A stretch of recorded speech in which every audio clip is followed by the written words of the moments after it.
देख रहे हैं विराट न्यूज सत्य के साथ। आज सौंपा गया है, क्या कहेंगे किस तरह का एक आगाज प्रदेश में आने वाले दिनों में देखने को मिलेगा? बिल्कुल, आने वाले समय में दादरा नगर हवेली में जो जनता की एक जो आवाज करने के लिए एक जनप्रतिनिधियों को चुना जाता है, लेकिन जनता से वोट लेकर जिस तरह से जनता को धोखा देकर इधर से उधर उधर से इधर करके जो जनता जो हमारी आज परेशान हो रही है पूरे प्रदेश में,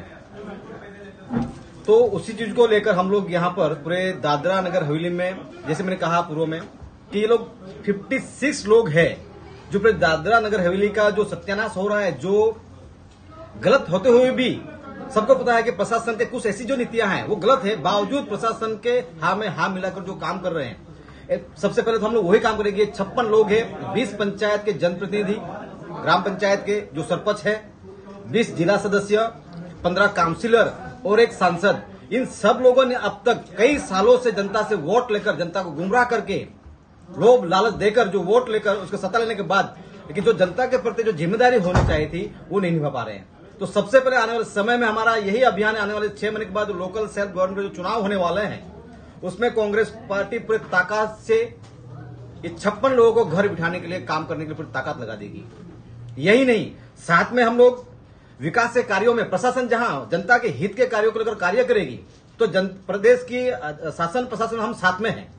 हर विकास कार्य में। लेकिन कहीं वहां उससे उल्टा है। हमने पिछले 7-8 साल से ये देखने का आ रहा है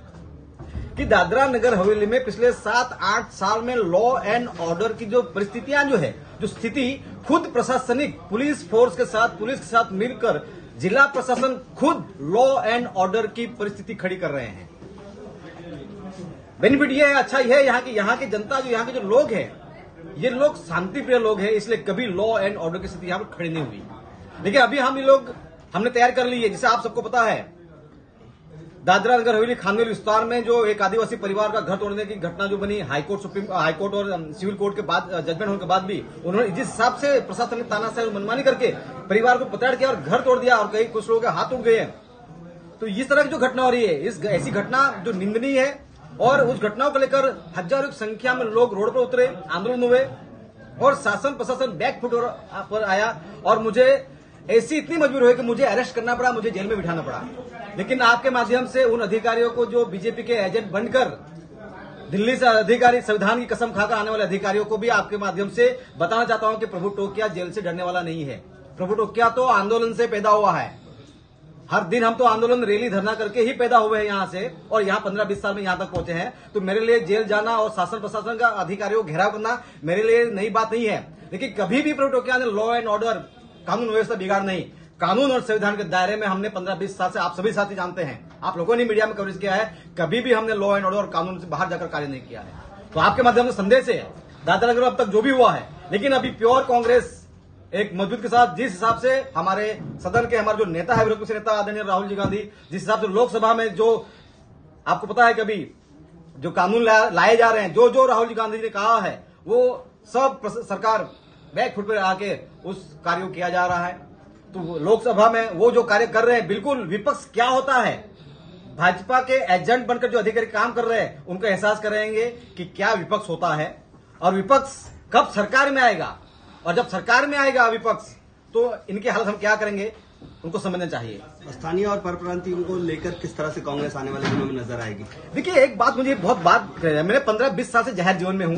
मैं थोड़ा तीखा जरूर हूं, बिल्कुल दिल का बिल्कुल साफ हूं, वो आप सभी जानते हैं। 15-20 सालों में कहीं भी मेरे खिलाफ किसी भी परप्रांतीय ने एक फरियाद की हो कि प्रभु टोकिया ने वहां कोई मारामारी की है, यहाँ झगड़ा किया है, हमको ये धमकी दी है, ऐसा केस एक बताओ तो प्रभु टोकिया राजनीति छोड़ देगा।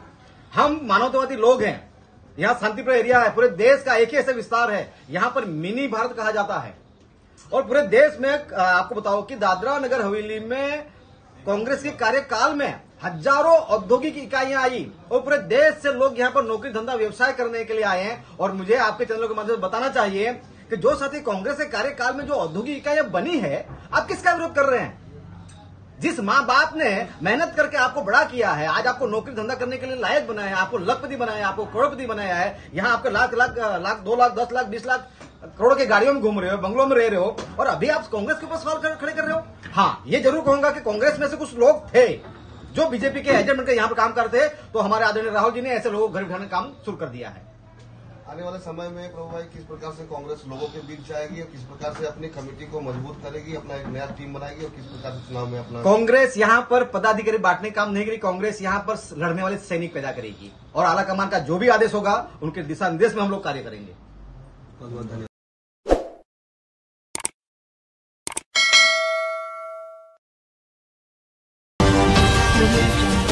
आप देख रहे हैं विराट न्यूज सत्य के साथ।